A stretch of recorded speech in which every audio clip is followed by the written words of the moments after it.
We're making the weirdest mystery game ever, with running carrots, squirrels playing cards, flying newspapers, and much, much more.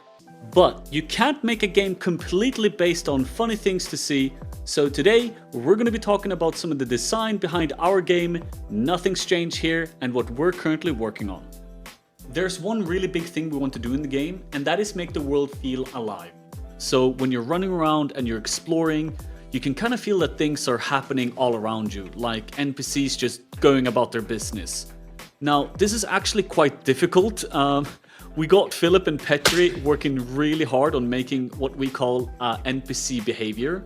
And that's basically, NPCs, they have a behavior system where they walk around the town, they interact with each other, they go from their homes to their whatever the work they have, stuff like that basically.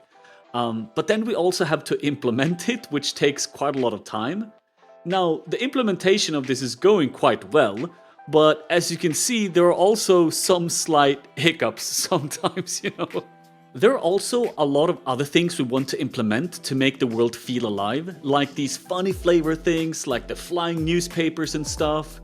So basically, my job lately has been coming up with really dumb and weird things that we can implement to make the world feel quirky and alive. For example, I have a really dumb but I think a funny idea where you have like a big rock and there's like a bunch of birds there and they're lying down in little sunbathing chairs and they have sunglasses and little drinks next to them like they're on vacation or something. And I think that if this would happen during the day when the sun is out, it would be quite fitting.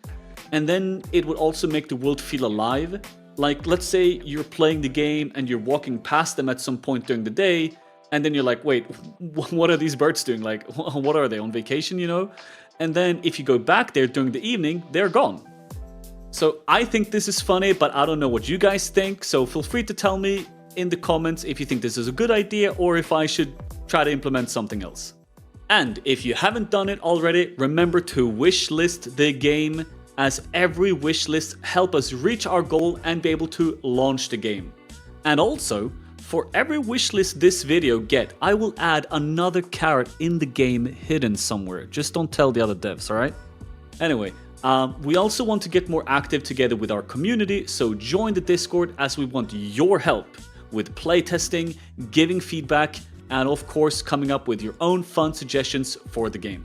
Now, we've actually also had a problem in the team that we've been discussing about exploration and how to help people explore in the game. So this will basically be an open world game, and it's quite normal to have a map that the player can open, But our world isn't really huge, and we really want to incentivize exploration as much as we can.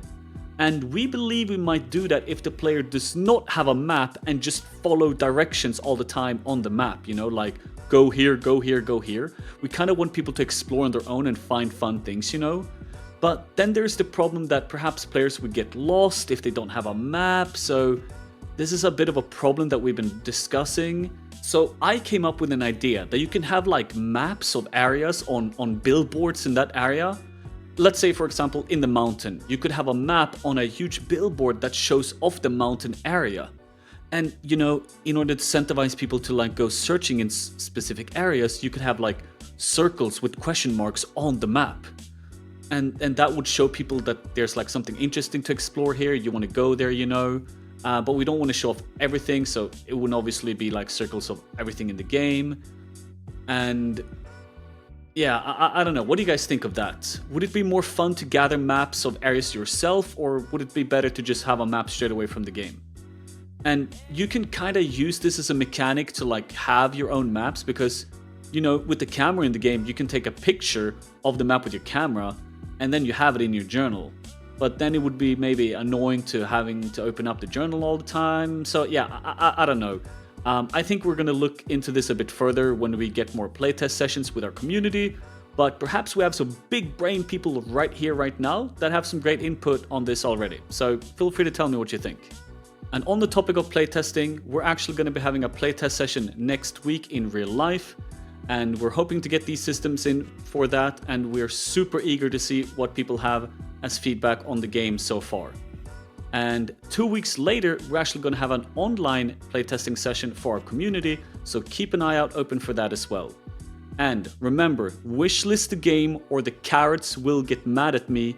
And also, join the Discord if you want to hang out, talk games, show us what you're working on, and of course, get updates on Nothing Strange here. I'll see you next time.